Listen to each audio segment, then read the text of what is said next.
Between June 1941 and February 1942, the Third Reich and the Soviet Union clashed in a titanic struggle which changed the course of history.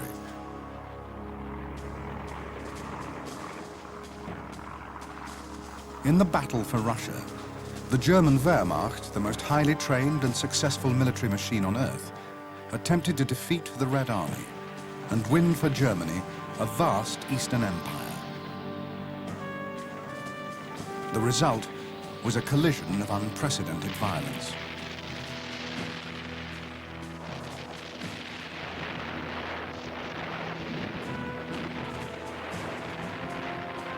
Beginning with the German invasion and culminating in the fight for Moscow, more men, tanks, guns and aircraft were committed to the inferno than had ever before been thrown into any battle.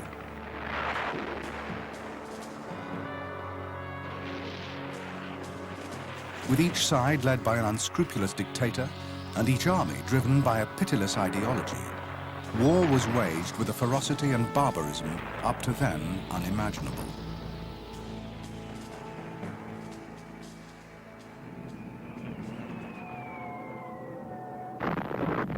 To Adolf Hitler, the assault on the Soviet Union was meant to bring a victory unmatched in the annals of warfare. In reality, the battle for Russia would end in disaster for Germany. Instead of a lightning conquest, the Wehrmacht would suffer a catastrophic defeat, a defeat that would mark the beginning of the end for Hitler's Reich.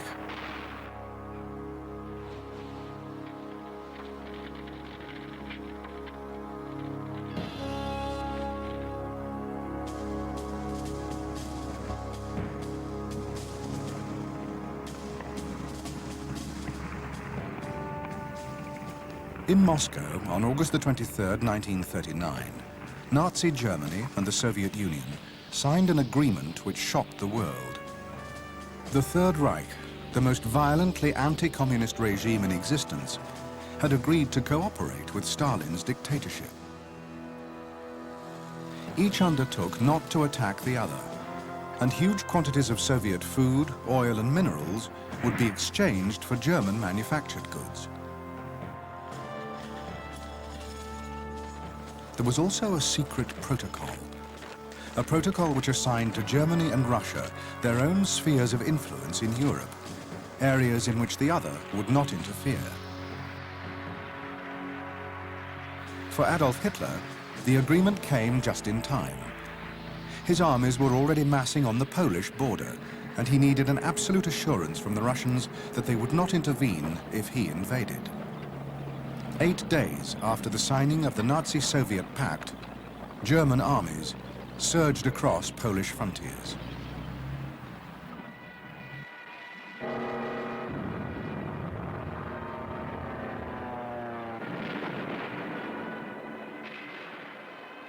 For the Poles, struggling desperately in the face of the Nazi tide, the German-Soviet pact quickly took on a chilling reality. 2 weeks into the battle, the Red Army invaded Poland from the east. With German connivance, the Soviets were to take more than half the country.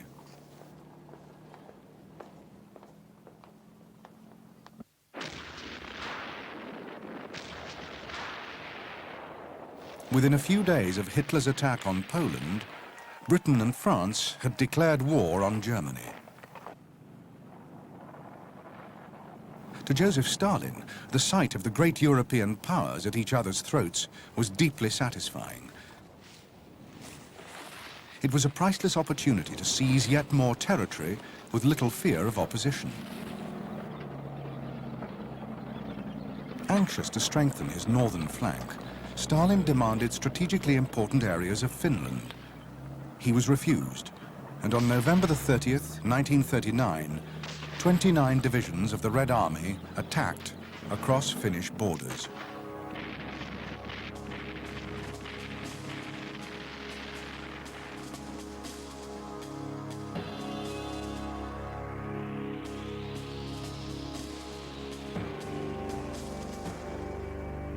Russian forces were deployed in 5 armies. south, the main blow was struck by 7th and 13th Armies, pushing across the Karelian Isthmus. To the world's amazement, the Finns checked the advance. In the north, the Russian 14th Army cut off the port of Petsamo on the Arctic coast, a strategically important nickel mining area. However, in the center, the Soviets suffered humiliating defeats. The most costly when a penetration by 9th Army was completely cut off and destroyed.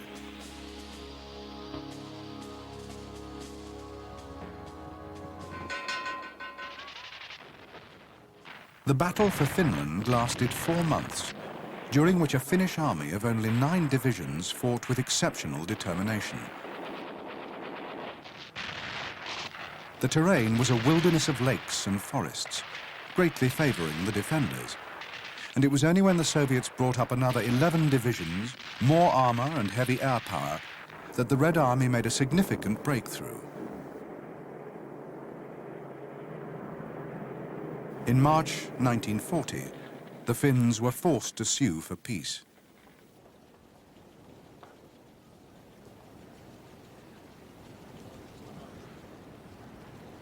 To the Red Army, which had thrown 1 million men into the battle, the cost of the Finnish war was almost 200,000 killed. But the real damage was even greater. In the eyes of the world, the much-vaunted Soviet armed forces looked incompetent and utterly ineffective.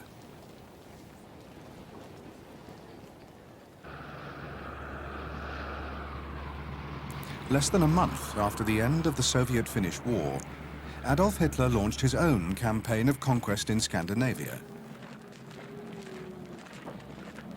On April the 9th, Norway and Denmark were invaded by land, sea and air. The invasions were carried out with ruthless efficiency.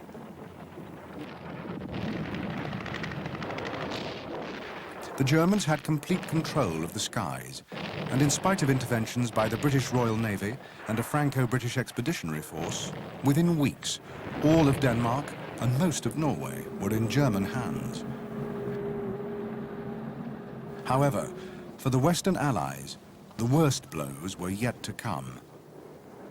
On May the 10th, 1940, 7 German armies, spearheaded by powerful armored formations, struck at France and the Low Countries.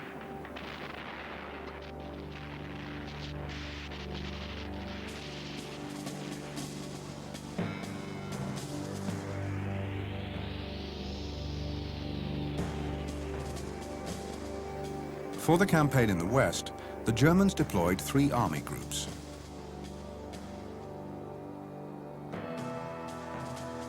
Army Group A in the center was given most of the armored formations. Facing the Wehrmacht were the Belgian and Dutch armies, 3 French army groups, and a highly mobile British expeditionary force.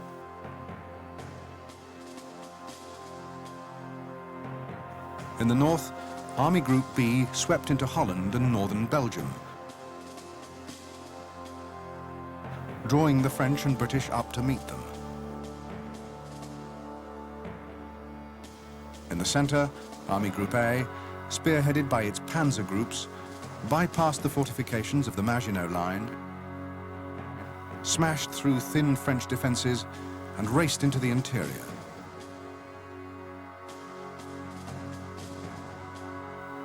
The tanks then swung north to reach the Channel coast.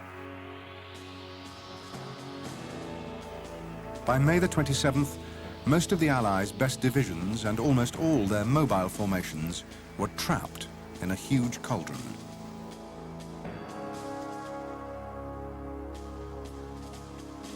By June the 5th, the pocket had been all but eliminated, and the British had been evacuated from Dunkirk. The main German effort now switched to the south.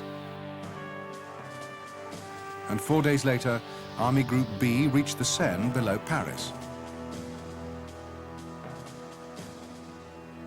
Army Group A broke through on May the 12th, and with Army Group C, encircled French forces behind the Maginot Line.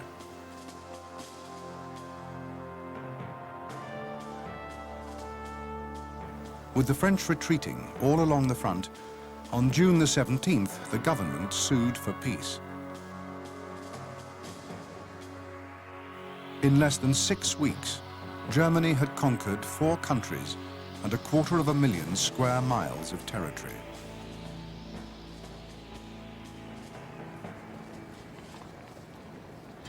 On June the 22nd, the French signed the armistice that confirmed Adolf Hitler as master of Western Europe. The campaign had succeeded beyond his wildest dreams. But even as his generals looked forward to their field marshals' batons, their estates, and the wealth of plunder that would be theirs, Hitler's own thoughts were elsewhere. He had won his empire, but he also faced a fundamental strategic problem. To sustain the German military machine, the Reich needed oil, raw materials, and foodstuffs, and neither Germany nor the newly conquered territories could provide them. Hitler worried that Germany was already dependent on huge imports from the Soviet Union, and there was no telling how long these would be forthcoming. Even more troubling, Russia had once again taken advantage of German commitments in the West.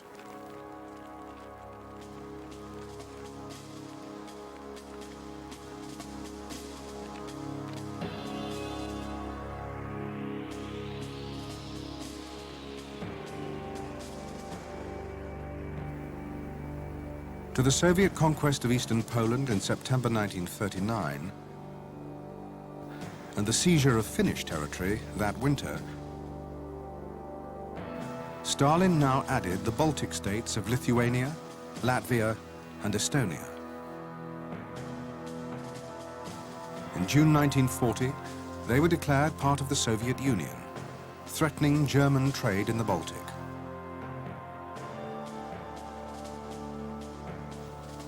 Hitler's reply was an agreement with the Finns that would allow German troops on Finnish soil.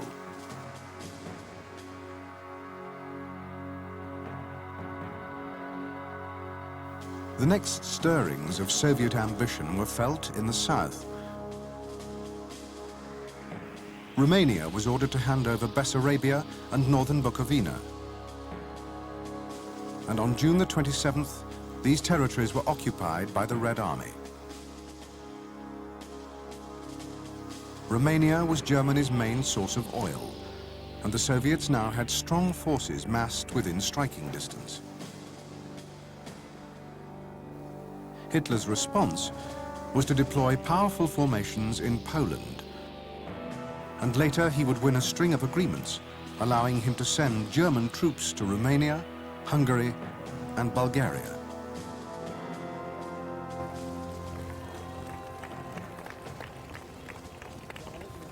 While Germany and the Soviet Union jockeyed for advantage in the Balkans and the Baltic, in the West, there remained a thorn in Germany's side.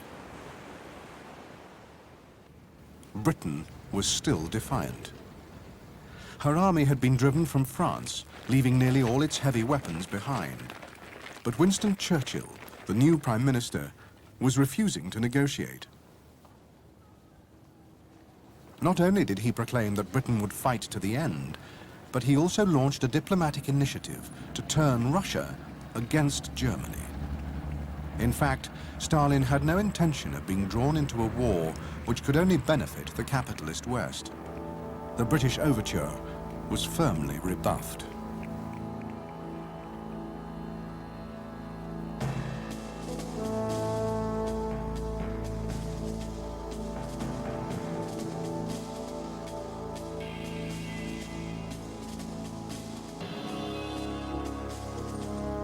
By the time Adolf Hitler had returned to Berlin after his triumphant campaign in France, he had already made up his mind to attack and conquer the Soviet Union.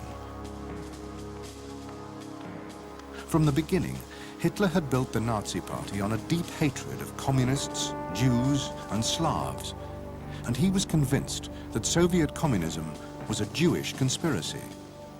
Now he had a unique opportunity to destroy his ideological and racial enemies.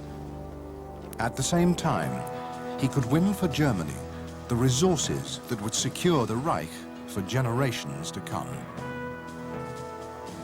Hitler was haunted by two great fears. The first was that the Soviet Union, already embarked on a massive armaments program, would soon be so well prepared for war that the chance of a successful German attack would vanish forever. The second was the prospect of an alliance between Russia, Britain, and the United States. An alliance which Germany's slender resources could never defeat. Hitler concluded that the Reich's only hope of survival lay in the complete destruction of the Soviet Union. In the door, and the whole rotten structure will come crashing down.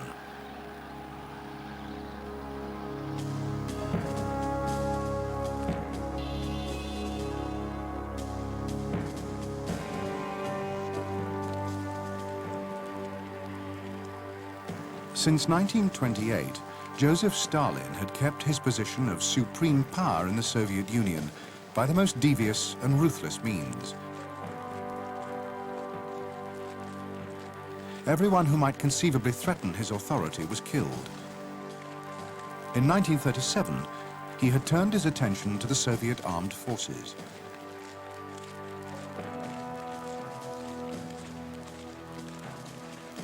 In a relentless sweep, Stalin executed all 11 deputy commissars for defense, 3 out of 5 field marshals, 13 out of 15 army commanders, and tens of thousands of middle-ranking and junior officers. Many more were sent to labor camps. Stalin replaced the executed senior commanders with cronies from his Civil War days, however incompetent, and within a year, the Red Army was firmly under the dictator's personal control. In 1940, the army's humiliation at the hands of the Finns had persuaded Stalin that the Soviet armed forces had to be reformed.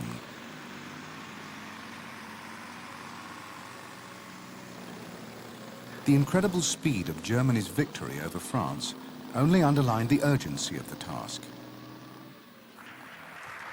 However, with so many of Russia's most effective commanders gone, progress was slow and hesitant.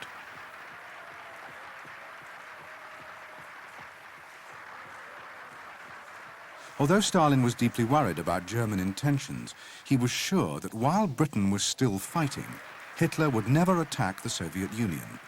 The German leader would apply pressure to get what he wanted, but unless he was provoked, Hitler would stop short of actual war. Surrounded by men who dared not question his judgment, Stalin would persist until the very end in believing that the German threat was no more than a gigantic bluff.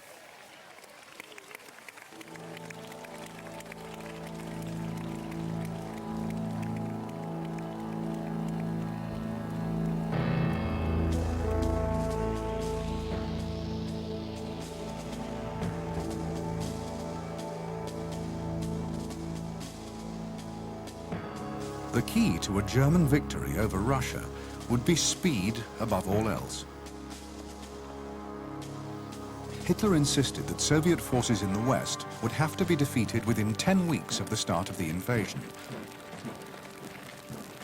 A complete German victory would have to be won within 17 weeks.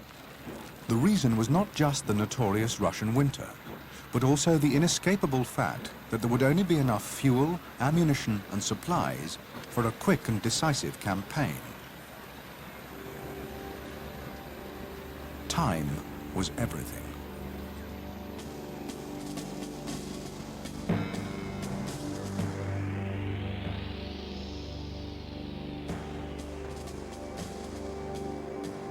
From the start, German planners had to take account of a major natural obstacle which lay in the path of any direct thrust into the Soviet Union.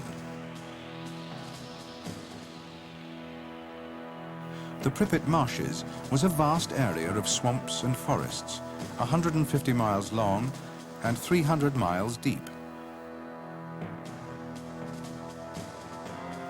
It was expected that the Soviet defenders would be in two main concentrations, divided by the marshes, with a reserve around Moscow. The German offensive, codenamed Operation Otto, would be launched by 3 army groups, 2 of them to the north of the marshes and 1 to the south. Army Group Center would have the most important task, a drive straight towards Moscow, the hub of the Soviet system. Army Group North would push towards Leningrad, an important arms production center. Army Group South would attack towards Kiev, from southern Poland and from Romania.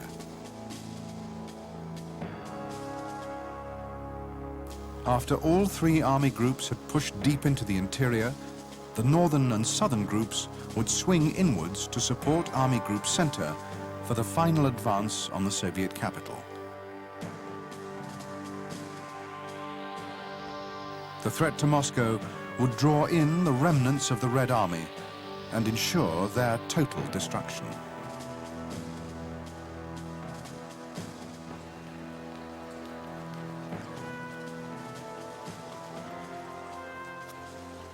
Although the Army High Command had developed its plan over 4 painstaking months, testing and refining it with war games, Adolf Hitler was far from satisfied.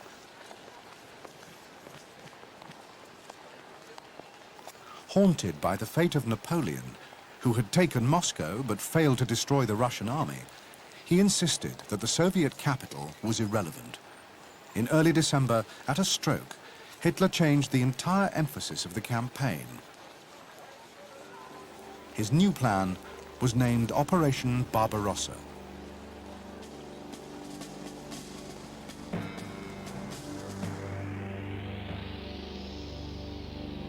Hitler insisted that the Red Army had to be destroyed west of a line linking the rivers Dnieper and Dwina. His plan was designed, above all else, to prevent the enemy from withdrawing into the interior. As before, Army Group North would strike towards Leningrad. Army Group Center would force a breakthrough towards Minsk and Smolensk. However, in the new plan, their main task would be to destroy the Red Army in the north. They would achieve this by 2 encirclement operations, one around Minsk and the second in the Baltic states. The Baltic offensive would culminate in the capture of Leningrad and give the Wehrmacht valuable ports to supply its offensive. Below the Pripyat Marshes, Army Group South would make a single thrust towards the Dnieper at Kiev and would drive southeast along the river to prevent a Russian withdrawal. The Soviets would be attacked from the rear and annihilated. Army Group South would then push east towards the industrial Donets Basin and the oil fields of the Caucasus.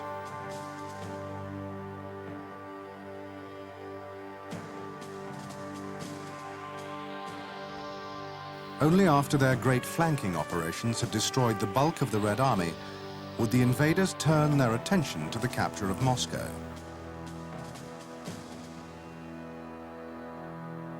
After the destruction of the reserve Russian armies and the fall of the Soviet capital,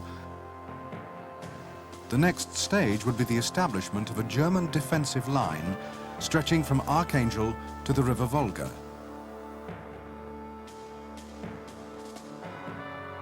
The last remaining industrial areas east of the Volga and beyond the Ural Mountains would now be in easy reach of the German Air Force and would be bombed into the ground. Without an industrial base, the Russians would be unable to mount an effective resistance for the foreseeable future.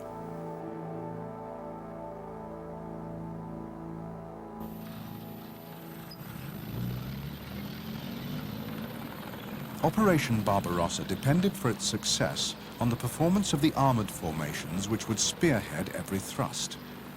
However, the men who led the panzer groups were already deeply unhappy with the plan.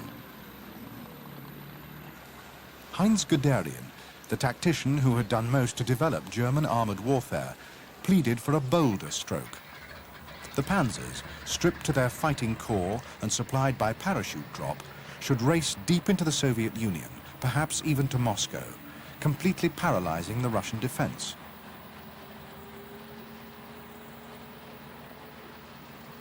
Mopping up could be left to the infantry following on behind. Hitler and his senior commanders, nearly all infantry and artillerymen by training, would have none of Guderian's plan. The panzers were to fight classic battles of encirclement, no deeper than a few hundred miles into the Soviet Union.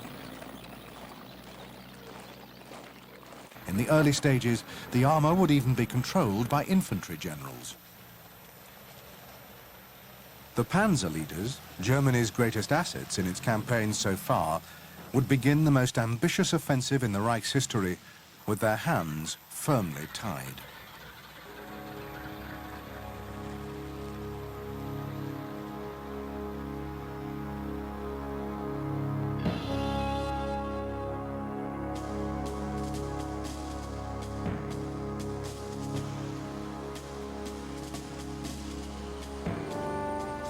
Since the start of the war in Europe, the Soviet Union had been building vast stockpiles of food, strategic metals, and oil.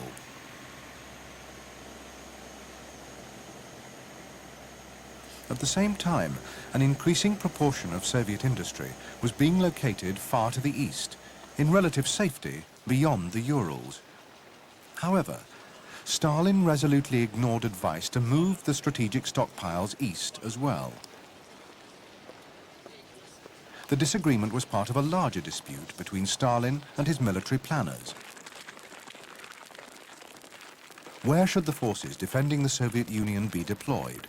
On the western borders or deeper inside the Russian heartland?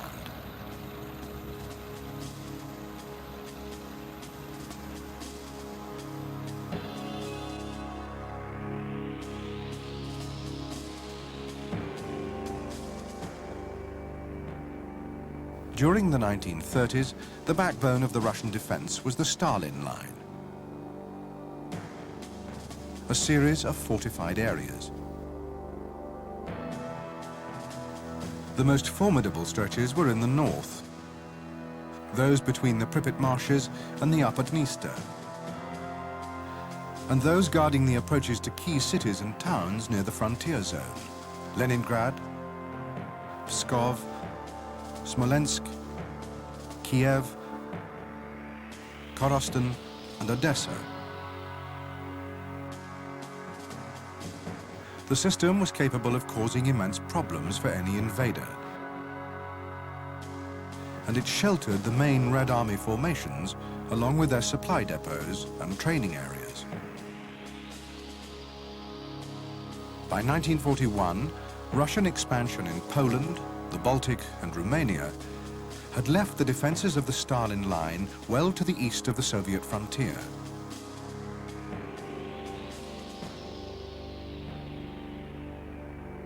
Stalin now insisted that the Red Army should move west, leaving its fortifications and supply dumps behind, and take up positions on the new borders.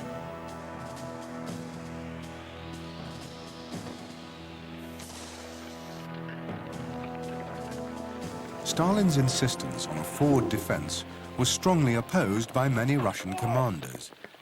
They feared that in the event of a German attack, they would be outflanked all too quickly. There was little time to build new defenses, and the army's lines of communication to its base areas were now dangerously stretched. nor were there adequate mobile forces well behind the borders to counterattack a German breakthrough. Stalin, however, had his own agenda. He had hopes that he might yet mount another invasion of Finland or snatch more territory in the Balkans.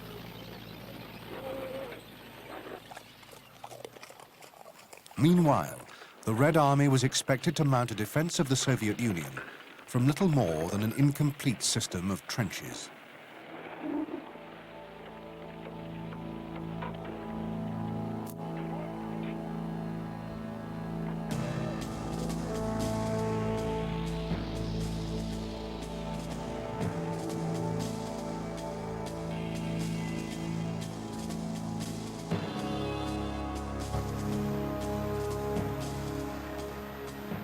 Walter von Brauchitsch was appointed by Hitler Commander-in-Chief of the German Army in 1938. A competent, but by no means outstanding soldier, he was chosen more for his pliability than for his professional qualities. At the same time, the once powerful post of Commander-in-Chief was downgraded, becoming merely an instrument for carrying out Hitler's orders.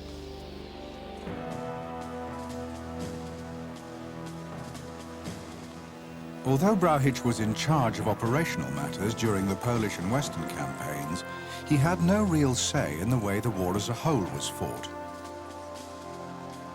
On one occasion, Brauchitsch did try to stand up to Hitler. During the preparation of the French campaign, he criticized the logistical side of the plan, and for his pains, he was severely reprimanded.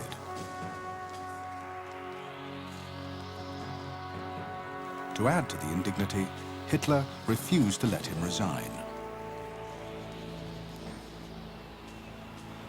When Operation Barbarossa was being drawn up, Brauchitsch voiced doubts that the Luftwaffe could fight both Britain and Russia at once. Hitler instantly browbeat him into submission, and when Brauchitsch supported a direct thrust at Moscow, he was told that only ossified brains could think of such an idea.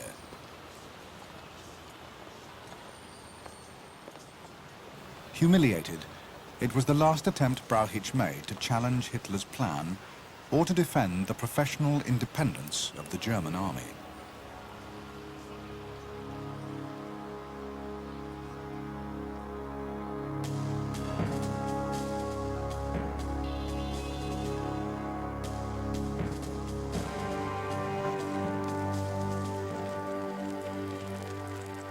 Georgy Zhukov had joined the Russian army during the Great War and the Red Army in 1918, rising quickly through the ranks. A ruthless and hard-driving commander, utterly intolerant of weaknesses in his subordinates, Zhukov made his reputation during the Russian-Japanese War in Mongolia in 1939. There, he won his victories by insisting on rigid cooperation between artillery, tanks and infantry, and by a total disregard for casualties.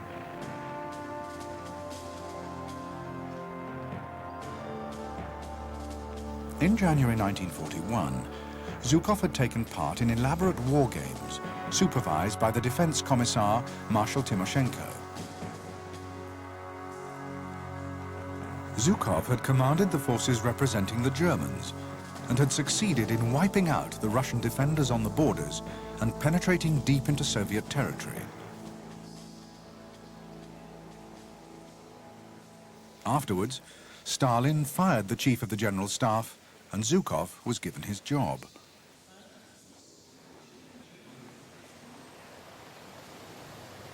Like virtually all Soviet commanders, Zhukov subscribed to the belief that the best form of defense was attack, and that to do this, room was needed for maneuver.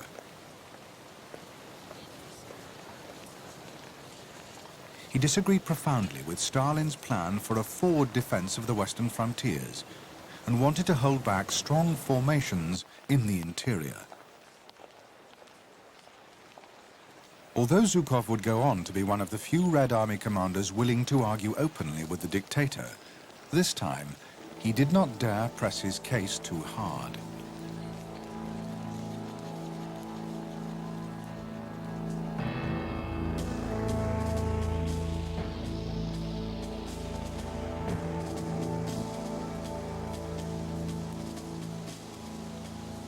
Following his decision to invade Russia, Hitler had ordered a major expansion in the German army.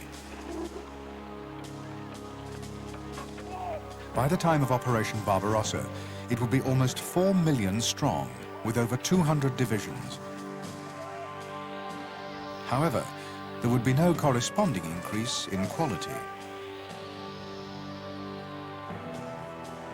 At Hitler's insistence, the number of panzer divisions had been doubled from 10 to 20. Typically, the order had been made without considering where the extra tanks were to come from. As a result, the number of machines in each division fell by more than a third, down to an average of 160 tanks.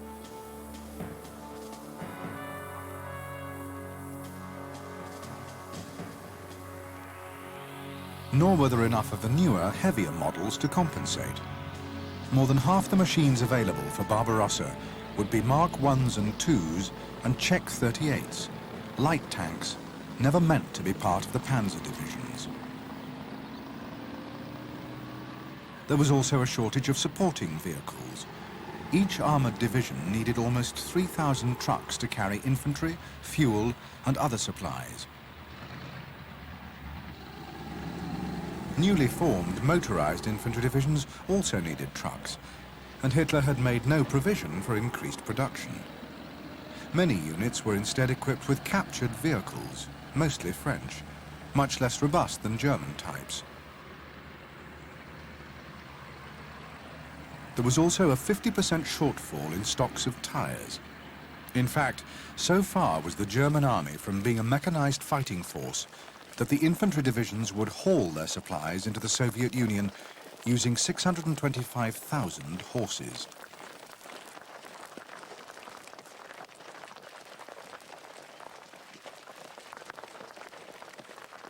In Poland and the West, the Luftwaffe had played a key role in supporting ground operations.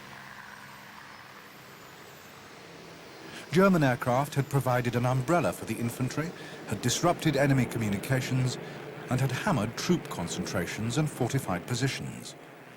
This time, it was by no means certain that the Air Force could perform anything like as well.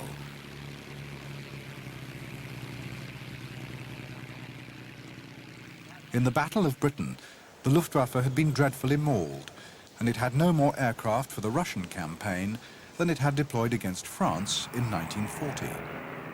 Meantime, 1/3 of its available machines were desperately in need of service or repair.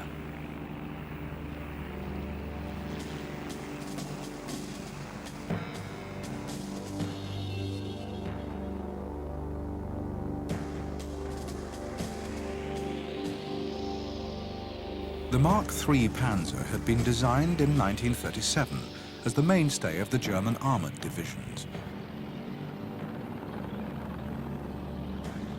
In the Battle of France, the Mark III had encountered Allied tanks with very heavy armour, and its 37mm gun proved nowhere near powerful enough to cope. After the 1940 battles, Hitler ordered the Mark III fitted with a more powerful 50mm L-60 high-velocity gun. However, because of supply problems and the confusion which typically arose when attempts were made to keep up with the Führer's personal interventions, a different gun was actually fitted. The 50mm L-42 had a lower muzzle velocity than the L-60, and in the Soviet Union, it would prove ineffective against the thick, sloping armour of the latest Soviet tanks.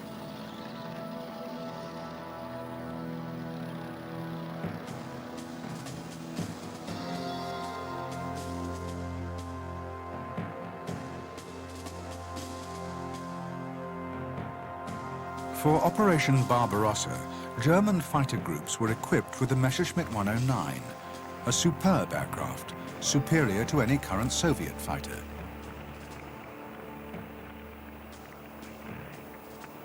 The 109F, which reached the squadrons in the spring of 1941, was a substantial improvement on its predecessor. Its fuselage was aerodynamically cleaner, and its wingspan had been slightly increased, giving a better performance at all altitudes.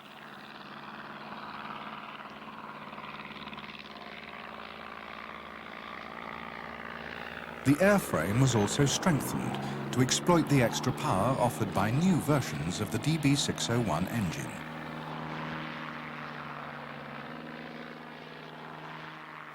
Fast, maneuverable, and a delight to fly, the 109F was armed with a single cannon firing through the spinner and 2 machine guns on the nose.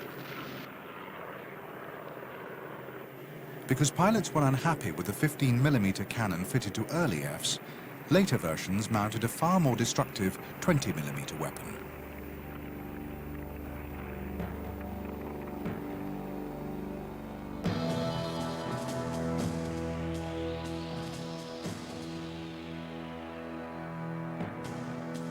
The PaK-36 anti-tank gun had entered service with the German Army in 1938.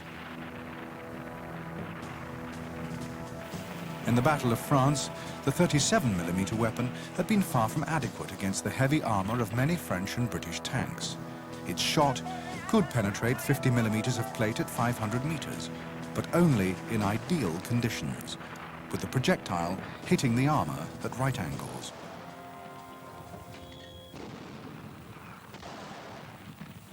In 1940, a more powerful version of the gun was introduced. The 50mm PaK-38 could penetrate 80mm of armour at 500 metres, although again only under perfect conditions. In Russia, of the 72 anti-tank guns in each infantry division, less than 1/10 would be PaK-38s. The rest would be the much less effective 37mm weapon.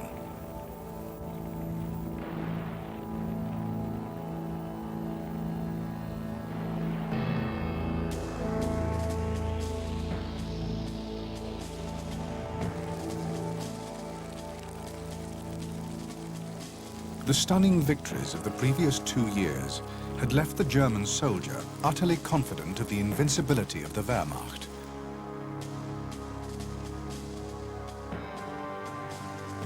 In training, tactics, and leadership in the field, the German army had been shown to be without equal. By 1941, it was even better than before. Training had been improved in the light of battlefield experience, and the relations between the men and their officers, always good, had been tempered in combat to a new level of confidence and trust.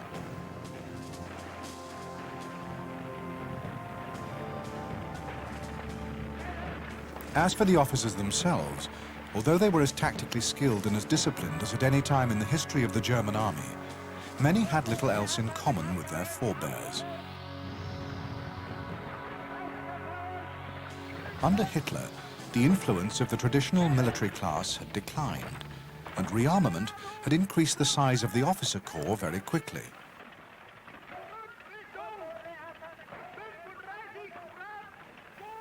A large number of newly commissioned men were committed Nazis, and even amongst the rest, there was a gradual acceptance of many Nazi beliefs. The conviction that Russians were an inferior race and a hatred for Jews was by now widespread amongst German officers. When Hitler demanded that in Russia ruthless measures must be taken against Bolshevists, partisans and Jews, there was little protest from German commanders at any level.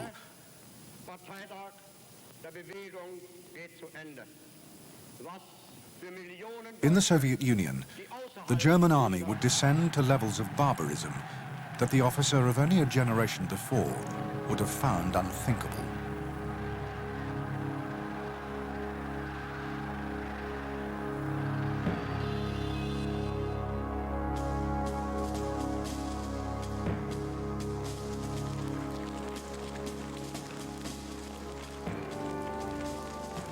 Although the Red Army could field 4.5 million men and 23,000 tanks, more armor than the rest of the world put together, its equipment was mostly obsolete, its doctrines were confused, and its operational effectiveness was abysmally poor. Finland, and now the German victories in France, had shocked the army into frantic efforts to reform itself. But the task was a mammoth one. A top priority was rebuilding the large-scale mechanized corps which Stalin had disbanded in 1939. Their tanks had been scattered amongst the infantry divisions, and now they had to be equipped, manned, and trained from scratch.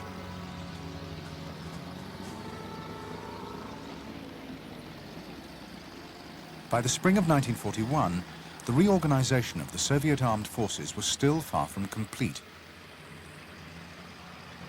Only 30% of Russian tanks were fully serviceable.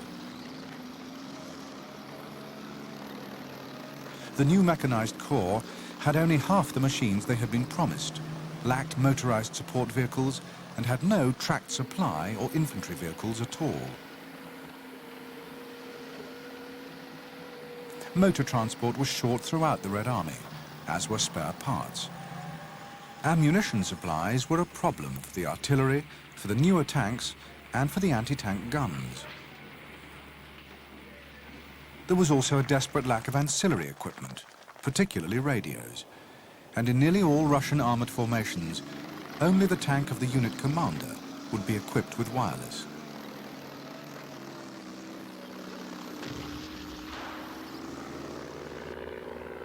Like the rest of the Red Army, the Air Force was burdened with huge numbers of obsolete machines, and it too suffered from poor maintenance and equipment shortages. The Air Force's problems would be compounded by the fact that of 1,000 airfields in the West, only 200 were operationally serviceable.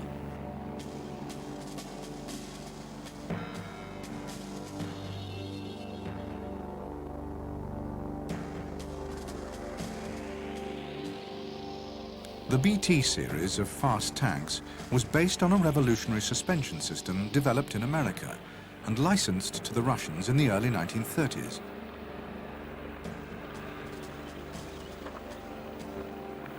The machines had a superb cross-country performance and were capable of almost 50 miles per hour.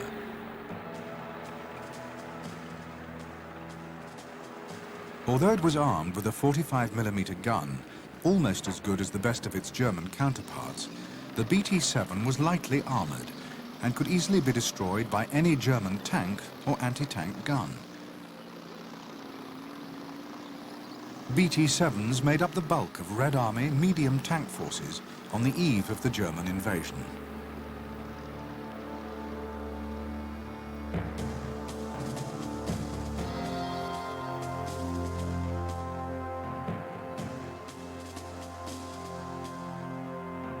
The T-34 was the best all-round tank design of the Second World War and entered service with the Red Army in the summer of 1940.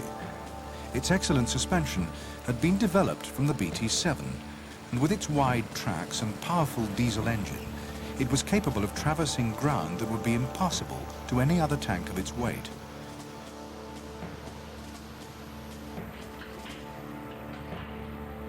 The T-34's armor was thick and well sloped to deflect anti-tank rounds. The tank was armed with a high-velocity 75mm gun, better than any other tank gun in the world. With such a powerful weapon, the T-34 could engage and destroy an enemy at long range with little risk to itself. In the 12 months up to the German invasion, the Soviet Union produced almost 1,200 T-34s, and in spite of initial teething troubles, they would have an effect on the course of the battle, out of all proportion to their numbers.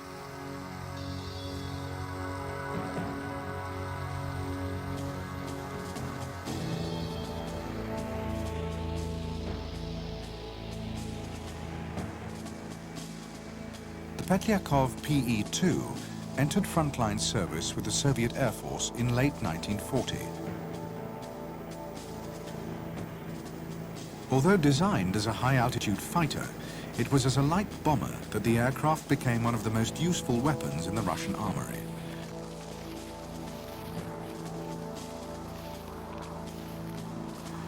A popular aircraft with the men who flew it, the PE-2 was easy to handle, stable in a dive, and capable of very accurate bombing.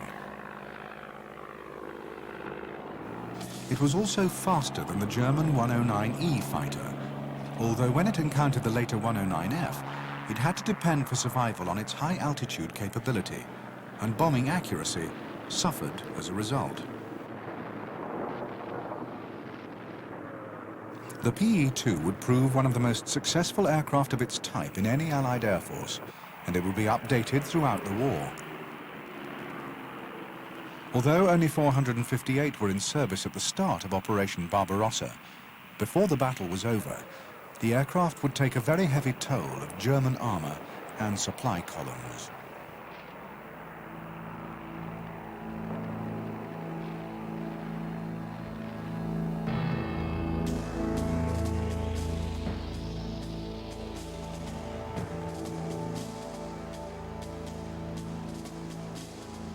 Before Stalin's purge, the Red Army had been an innovative and highly professional force. The loss of a whole generation of highly trained men had left it desperately lacking skilled commanders of all ranks. There was a wave of early promotions, and thousands of officers suddenly held commands well beyond their abilities. Of those leading regiments, barely more than 10% had been trained above the level of junior lieutenant. A massive training program was mounted, particularly aimed at infantry officers, but there was little time. The situation was so serious that 4,000 ex-commanders were released from labor camps or brought back from disgrace.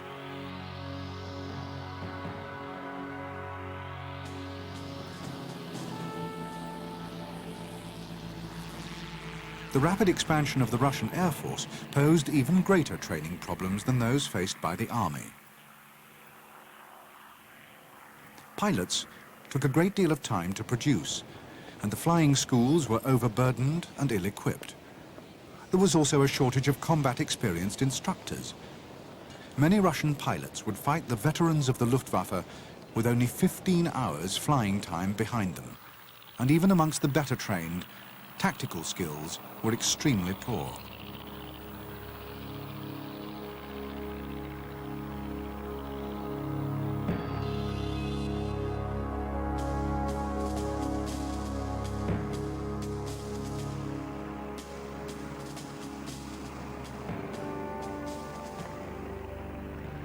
In Directive 21, Hitler's order for the attack on Russia, he had given a date of May the 15th, by which time all preparations must be complete.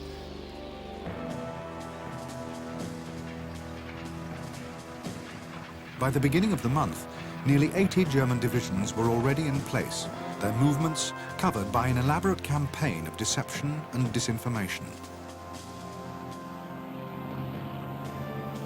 Dozens of forward airfields had been built in secret, and vast quantities of fuel, stores and ammunition stockpiled close to the jumping-off areas. However, there were already signs that Hitler's timetable was falling to pieces. The winter of 1940 had been exceptionally long and harsh, and the eastern frontier regions were still a quagmire.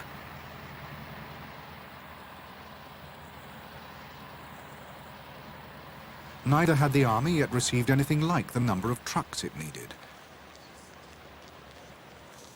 With a postponement looking ever more likely, events in the south soon made it inescapable.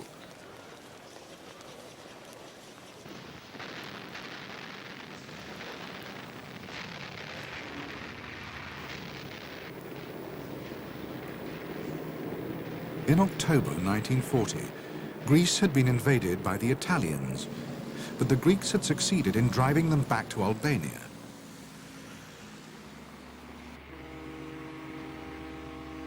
The British sent an expeditionary force to help Greece, suddenly posing a grave threat to Germany's Romanian oil supplies.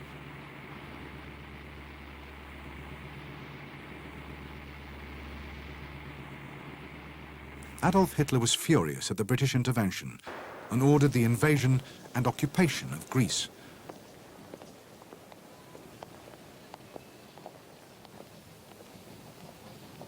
The Greek campaign was intended to be a simple operation, and Hitler thought he could count on the support of Yugoslavia.